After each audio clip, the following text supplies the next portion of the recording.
Alors, je vais effectivement essayer de prolonger votre communication, la déplacer également dans un corpus, des corpus plus livresques. Mais j'espère qu'on pourra donc entamer un dialogue entre ces deux communications. Donc, par définition, la communauté se fonde sur une interaction et sur un environnement commun. Par extension, il est néanmoins possible de l'envisager comme un rassemblement impliquant une nécessité ou un objectif commun. Elle s'oppose de ce point de vue à l'expression de l'individuel. Plus homogène que la société, la communauté peut être une unité collective effective, mais le regroupement peut également être de nature idéologique. C'est cette manifestation spécifique que je me propose d'explorer aujourd'hui. La communauté monstrueuse, en fait, les communautés monstrueuses dont je parlerai sont donc imaginaires, construites. Seront exclues de cet exposé les communautés déclarées, cénacles et autres sectes monstrueuses.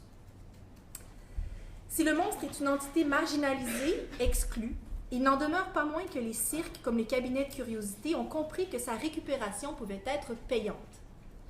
Avec l'invention collective, Magritte montre en 1935 les limites de l'intégration du monstre. Si la sirène, perçue comme une créature érotique, est un monstre désirable, récupérable, le poisson-femme est un monstre qui inverse le mythe et le fait définitivement échouer. J'ai tendance à penser que cet être échoué, cet échec que représente Magritte, constitue le vrai monstre. J'entends par là celui qui ne peut être récupéré, dont on ne peut tirer aucun cirque. Je vais vous soumettre aujourd'hui quelques outils permettant d'identifier les communautés monstrueuses en gardant en tête cet écueil ou cet idéal que propose Magritte. Mais quel est l'intérêt de parler de communautés monstrueuses plutôt que de marginalité ou d'écrivains maudits?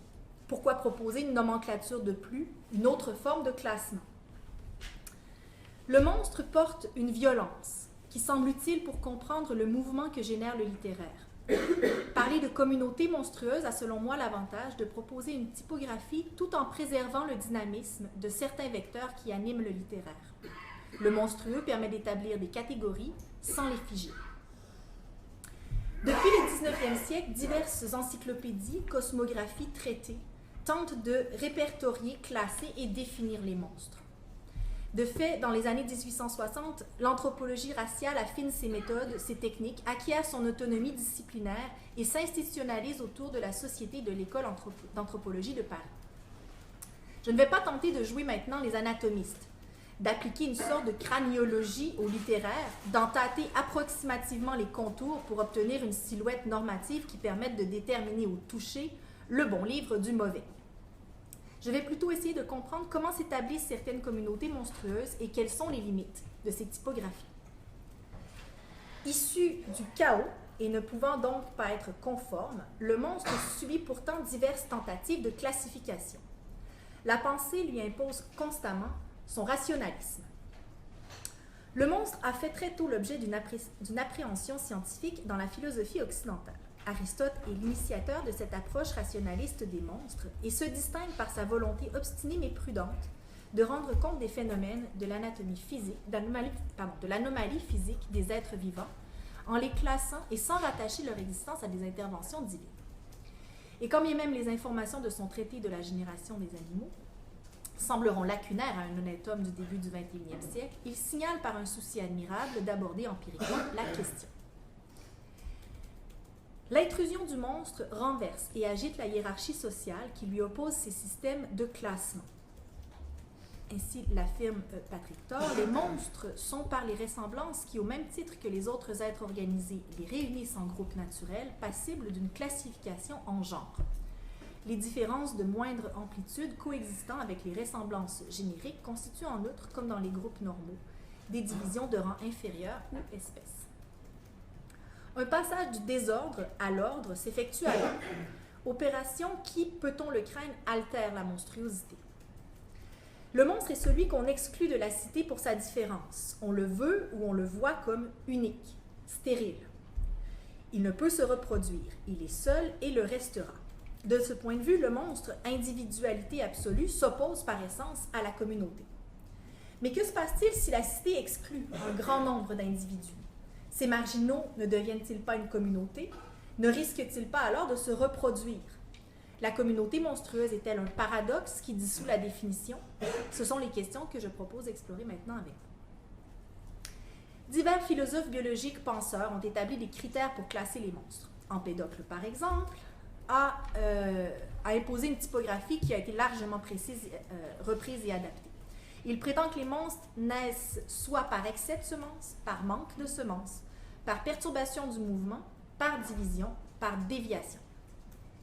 Afin de comprendre la constitution de communautés littéraires monstrueuses, mais imaginaires, en ce sens qu'il ne s'agit pas, je répète, de communautés effectives, je propose une typologie en 4 catégories qui permet de cerner, mais non de circonscrire, différents paramètres donnant naissance à la monstruosité dans la littérature. L'expérience se veut, il faut le comprendre, ludique dans une certaine mesure, mais prétend néanmoins éclairer certains rouages de la construction du subversif en littérature. Je propose donc 4 groupements que j'évaluerai comme des communautés. La communauté des personnages monstrueux, la communauté des éditeurs monstrueux, la communauté des auteurs monstrueux et la communauté des lecteurs monstrueux.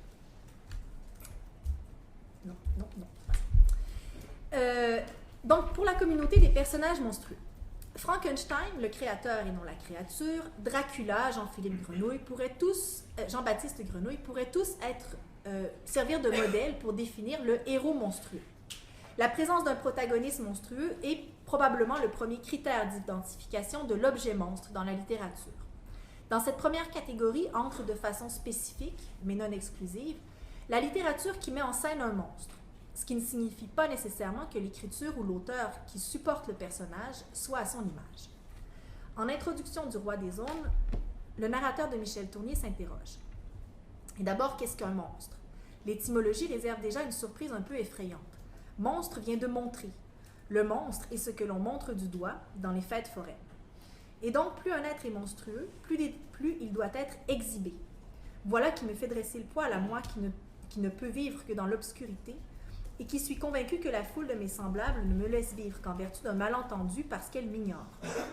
Pour n'être pas un monstre, il faut être semblable à ses semblables, être conforme à l'espèce ou encore être à l'image de ses parents. Ou alors, avoir une progéniture qui fait de vous dès lors le premier chaînon d'une espèce nouvelle. Car les monstres ne se reproduisent pas, les veaux à 6 pattes ne sont pas viables, le mulet et le bardeau naissent stériles, comme si la nature voulait couper court à une expérience qu'elle juge déraisonnable. Le monstre est celui qui ne ressemble pas à ses parents, qui se distingue par son physique ou sa pensée et qui met en péril l'héritage. Plutôt que de se développer de façon verticale, il se développe de façon horizontale. De ce point de vue, explique Olivier Roux, une certaine conception symbolique place la femme ou son utérus dans un rôle assimilé à un miroir. Le mari s'y reflète, y reproduit son image et le schéma idéal est donc un fils qui ressemble à son père. La matrice littéraire pond périodiquement ce type de monstre qui donc ne répond pas à cette attente. Personnage monstrueux par son physique, mais surtout par sa morale qui contamine le récit, surtout s'il en est le héros. La puissance de ces personnages fait souvent en sorte que la créature échappe à son créateur. De fait, plusieurs de ces monstres en sont venus à vivre d'eux-mêmes, faisant oublier l'auteur qui les a fait naître et étant par ailleurs souvent récupérés, réinventés par d'autres. Les exemples pour illustrer cette catégorie pourraient se multiplier. Si je réduis le champ en prenant par exemple la littérature québécoise, je pourrais constituer une première communauté dans laquelle se formerait forcément toute une série de sous-ensembles. Nommons à titre d'exemple les marginaux du charme, la petite fille qui aimait trop les allumettes, les travestis de Tremblay, les enfants du sabbat d'Anne Hébert, les incestueux chez Tremblay, Ducharme, Hébert, les créatures d'Oxshum, les femmes objets de Nelly Arcan. Ces personnages éparses forment-ils une communauté? Plusieurs sous-communautés. J'ai envie de postuler que oui. D'une part parce que leur construction en fait des types forts qui instaurent des modèles auxquels on tend à associer ou à ramener les personnages monstres nouvellement créés. D'autre part parce qu'ils deviennent des facteurs de liaison entre les œuvres. Ainsi a-t-on pu établir par exemple l'importance des personnages incestueux dans la littérature québécoise. La littérature aurait ainsi son cirque de monstres divers qui varient selon les sociétés et les époques, mais pas tant qu'on pourrait l'imaginer, puisque certaines sources sont particulièrement fortes et ne font que renouveler une même figure, le serial killer, l'avorton, etc. De fait, il n'est pas aisé de penser à un personnage dont la monstruosité soit vraiment nouvelle, unique. De ce point de vue, on peut penser que les personnages monstrueux sont peu fertiles, le développement tant vertical qu'horizontal étant relativement limité. Mais rien n'est impossible par essence, et il est possible que la littérature fasse naître une nouvelle souche de monstres. J'essaie de penser à un personnage monstrueux de la littérature actuelle qui soit vraiment nouveau, original, et je ne trouve pas d'exemple extraordinaire de ce point de vue-là. J'attendrai la période de questions si vous avez des idées. Il y aurait donc de façon un peu élective celui qui va à l'encontre de toutes les attentes, c'est-à-dire le personnage de la petite fille monstrueuse, qui serait probablement atteindrait un certain sommet. Donc Bérénice de Régent du Charme, la petite fille qui aimait trop les allumettes, etc. Mais ce type de monstre est lui-même devenu relativement attendu. Dans cette première catégorie du monstrueux, il faut isoler une situation fictionnelle particulière. Celle où le personnage monstre évolue dans un monde dépourvu de normes. C'est la situation qu'avait étudiée justement Sylvain David dans les romans d'Antoine Volodine et qui l'expliquait. C'est toujours très stratégique de citer l'un des organisateurs.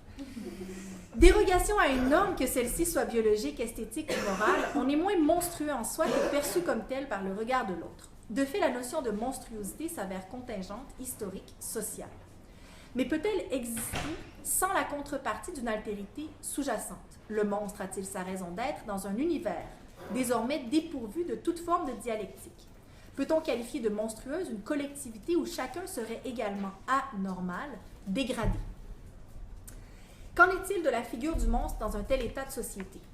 Chez Régent du Charme, par exemple, la norme paraît également se réduire à un espace de conformité extraordinairement étroit. Le monde est fou, il jette tout, écrit Ducharme dans Va savoir. Les radars rassemblés en communauté élective ne se contentent pas d'intervertir la tare et la norme, ils mettent à nu les rouages de l'examen. Être maudit est un luxe que ce type de héros ne peut même pas se permettre. Il s'agirait là donc d'un cas particulier de la communauté des personnages monstrueux, celui où le personnage est mis en fiction dans un monde lui-même monstrueux. Étudier le monstre permet de comprendre en général les articulations de la construction identitaire. Le rejet qu'il constitue éclaire la construction de la norme dans la société qui l'écarte. Et au niveau de la structure sociale, le monstre provoque une métamorphose car il la modifie en s'y incarnant. Ainsi, les monstres apparaissent-ils comme des signes, des présages, des avertissements. Ils sont liés à un devenir puisque leur identification abîme déjà un ensemble normé. Mais qu'en est-il de la situation où la majorité est présentée comme monstrueuse? Pour obtenir ce cas de figure, il faut que se présente un regard extérieur. Alors que dans le premier cas, celui du personnage monstre, un individu se distingue et tranche avec le reste de sa société, cette fois, c'est le regard extérieur qui ferait d'une société ou d'une part de la société une monstruosité. C'est le type de communauté monstrueuse que peignent par exemple les premiers récits de voyage. Celui qui découvre un nouveau lieu voit souvent dans les singularités et les différences de l'indigène une monstruosité. On sait que les conditions de réception de la monstruosité varient selon les sociétés. On juge ici irrecevable ce qu'ailleurs on accepte parce que les critères d'interprétation y sont différents. Et chaque société tend à valider ses systèmes de normes en rejetant ceux d'autrui. Toute société se définit elle-même comme mère ou fille de la civilisation. Elle rejette par conséquent le barbare de l'autre côté d'une frontière symbolique, ce qui induit le postulat suivant. Une société, une nation, une communauté, pour civilisée qu'elle soit, est toujours barbare pour une autre. Outre le cas des anges mineurs que j'ai déjà évoqué, on pourrait s'arrêter ici au cas particulier de romans comme La mort est mon métier ou Les bienveillantes de Jonathan Littell, dans lesquels un personnage monstrueux évolue dans une société ayant elle-même versé dans la monstruosité. On peut également penser à un roman comme L'expérience interdite d'Okshur, qui raconte l'ambition monstrueuse d'un entrepreneur qui encage des hommes pour en faire des écrivains maudits et donc productifs dans une société de consommation rendue monstrueuse jusque dans les sphères littéraires. Le monstre est une notion doxique.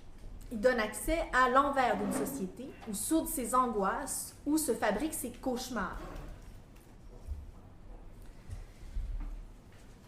Il en révèle aussi l'endroit, l'humanité scandaleuse, l'inquiétante étrangeté de l'autre au sens freudien, la possible transgression des lois se faisant négatif des normes partagées et miroir inversé des rêves de perfection de la forme, du désir d'ordre et de la sûreté de la conscience de soi. Le monstre, assurément, est au cœur de l'expérience anthropologique ordinaire, au cœur des questions que l'homme se pose dans son rapport à soi, à ses semblables et au monde dans lequel il vit. Comprendre le monstre, c'est comprendre les processus du jugement. Quand la société tout entière dérape, le monstre ne se présente plus comme une infraction. Il s'agirait du cas où la communauté prend le sens le plus large, au point de se confondre avec la société, voire la nation. On comprend qu'il s'agit là d'une limite, qui, si elle ne fait pas avorter la définition, souhaite la pousser dans ses retranchements. La littérature qui met en fiction cette situation soutient ainsi une critique qui influence sa réception. Il faut également envisager le cas où c'est la réception qui crée la monstruosité de la représentation. Je pense par exemple à la première réception des œuvres de Tremblay, entre autres Les Belles-Sœurs, qui a amené Jean Basile à déclarer: c'est l'exposé brutal, vulgaire, net, froid de la lugubre solitude canadienne-française. Ici, tout le Québec semble monstrueux. Les Belles-Sœurs, monstres de vulgarité dans un ensemble qui n'a plus de classe, sont une communauté qui contamine tout le social. L'expression de l'ensemble social que propose aujourd'hui Houellebecq suscite souvent une réception semblable. Au-delà de l'esthétique, ce sont des problèmes légaux que pose le monstre.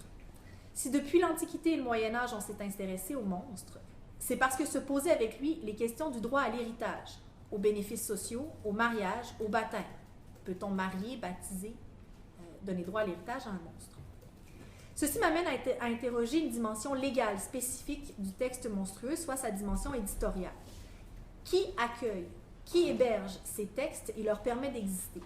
Quels sont ces éditeurs qui bravent les lois morales, mais parfois aussi civiles, et donnent le souffle de vie aux monstres littéraires? Prenons le cas de la série noire chez Gallimard. Son véritable départ a eu lieu en 1948 sous l'impulsion de Claude Gallimard. Les grandes tendances du roman noir américain et français y étaient représentées. Voici comment aujourd'hui Gallimard présente sa collection. Que le lecteur non prévenu se méfie, les volumes de la série noire ne peuvent pas sans danger être mis entre toutes les mains. L'amateur d'énigmes à la Sherlock Holmes n'y trouvera pas souvent son compte. L'optimisme systématique non plus. L'immoralité admise en général dans ce genre d'ouvrage uniquement pour servir de repoussoir à la moralité conventionnelle y est chez elle tout autant que les beaux sentiments, voire de la normalité tout court. L'esprit en est rarement conformiste. À l'amateur de sensations fortes, je conseille donc vivement la réconfortante lecture de ces ouvrages, dût-il me traîner dans la boue après coup. On flaire la stratégie de marketing, mais j'insiste sur le fait que c'est bien ici l'aspect légal qui est mis en avant. La lecture est risquée, dangereuse, tant pour le lecteur que pour l'éditeur, si on comprend que traîner dans la boue, c'est aussi traîner en justice. Je ne veux pas aborder aujourd'hui le cas du Charlie Hebdo, qui demanderait une autre délicatesse dans l'analyse. Mais on comprend bien quels sont les risques réels encourus par les éditeurs monstrueux. Publication en marge de la grande collection, c'est la même chose chez Actes Sud avec les Actes Noirs. Les œuvres noires sont par ailleurs souvent condamnées à être éditées par des maisons elles-mêmes marginales, voire obscures, ce qui n'est évidemment pas la position d'une collection comme la Noire de Gallimard. Je pense par exemple aux Herbes Rouges, au Québec, qui ont édité dans les années 70 l'avant-garde littéraire québécoise et des auteurs comme José Yvon. Il faut par ailleurs penser ici le cas de l'œuvre dont le contenu et le propos ne sont pas forcément à teneur monstrueuse, mais dont la publication en fait un monstre, que ce soit parce qu'elle se trouve frappée d'un interdit ou parce qu'elle porte la tâche de l'éditeur. Le livre étant une marchandise, cette appartenance a des conséquences légales. Le livre monstre aura-t-il accès aux prix littéraires, aux subventions? Peut-il devenir canonique? Et si c'est le cas, est-ce que se dilue son statut premier? Se trouve-t-il exclu de la communauté monstrueuse? Lorsque le monstrum est lié au prodigium, c'est qu'on reconnaît de l'extraordinaire dans le monstre, voire des dons surhumains. L'auteur peut donc trouver dans la monstruosité une position enviable. Je vais couper certaines citations pour ne pas voler le temps à mes collègues ici, donc je vous mets la citation devant les yeux. Donc, le fait que la souffrance littéraire n'est pas innocente. Être maudit est souvent une forme d'élection. Ainsi, Céline décrit-il sa position dans le champ, dans d'un château l'autre, en ces termes: « Je me ferai traiter d'encore plus abject, étron des Pléiades, et on ne me vendrait plus du tout. » Céline fait de l'abjection un titre de gloire selon une posture qu'il ne manque pas d'adopter également dans la vie. Houellebecq joue aujourd'hui le même jeu, faisant coller son image publique à sa réputation monstrueuse, sans parler du fait qu'il colle son image clairement à celle de Céline. Les études sur l'auteur maudit sont riches et nombreuses et je ne souhaite pas aujourd'hui faire état de cette question. Je souhaiterais plutôt regarder avec vous une posture littéraire qui est marginale même par rapport à cette position du maudit, soit celle des plagiaires. Un fantasme de l'auto-engendrement anime le littéraire. Comme le dit Artaud, « Moi, Antonin Artaud, je suis mon fils, mon père et ma mère, et moi ». On sait que cet idéal est mis à mal par les réseaux d'influence et les diverses filiations qui sont à l'origine des œuvres. L'exigence de l'originalité, de l'inédit, permet néanmoins de condamner le plagiat. Dans Rapport de police, Marie Dariussec réfléchit aux limites et à l'actualité de cette exigence en discutant les accusations de plagiat qui planent contre elle de la part de Camille Laurence et de Marianne Diaz.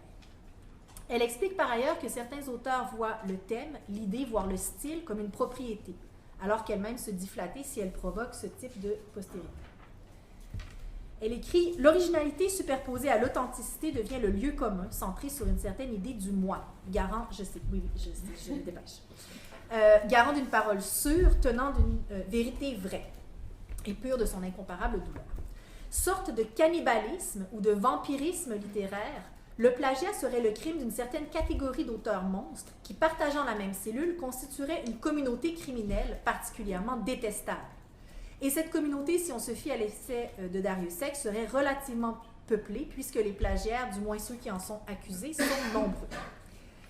Si l'auteur maudit pourrait être figuré en sirène, le plagiaire échoue définitivement sur le rivage avec le poisson-femme. Dernière catégorie que je vais rapidement évoquer avec vous est celle des lecteurs monstrueux. S'il est des auteurs qui écrivent des horreurs, des éditeurs pour prendre le risque de les publier, c'est qu'il y a un lectorat pour participer au sabbat. Cette communauté de lecteurs monstrueux, bien qu'elle ne se rassemble pas forcément dans le réel, partage un goût pour le monstrueux. Groupe de lecture, blog littéraire, amis, fans ou lecteurs solitaires qui se reconnaissent dans le goût des autres, le lectorat monstrueux est une unité qui tient du fantasme, celle que l'auteur envisage en écrivant ou celle qui le lira ou le fera redécouvrir. On pourrait certainement dresser un portrait de chacun de ces lectorats spécifiques, mais d'abord, il faudrait écarter un certain nombre de clichés et ce ne serait pas je n'aurai pas le temps, évidemment, de créer ce genre de catégorie aujourd'hui. Surtout pour qu'il soit pensé comme monstrueux, quelles conditions devrait-il rencontrer? Lire un auteur jugé monstrueux? Être en nombre réduit? Car on peut penser que si la communauté des lecteurs est trop vaste, c'est que l'œuvre fait consensus et donc ne peut plus être envisagée comme monstrueuse. Ou est-ce que c'est une question de proportion? Faut-il qu'une œuvre ait davantage de détracteurs que d'amateurs pour être envisagée comme monstrueuse? Je pense à l'œuvre de Sade, par exemple. Lue, diffusée, enseignée, admirée. Peut-elle être encore dite monstrueuse? Réfléchir à la communauté monstrueuse pose la question du nombre, auquel s'oppose le particulier. La communauté suppose le groupement, comptant au minimum combien d'unités? 10, 15? Alors que la définition du monstre exige de tendre vers l'unique. Quel chiffre garantit l'exception? Le 1, forcément. Mais tout de même, on peut imaginer une exception un peu plus souple.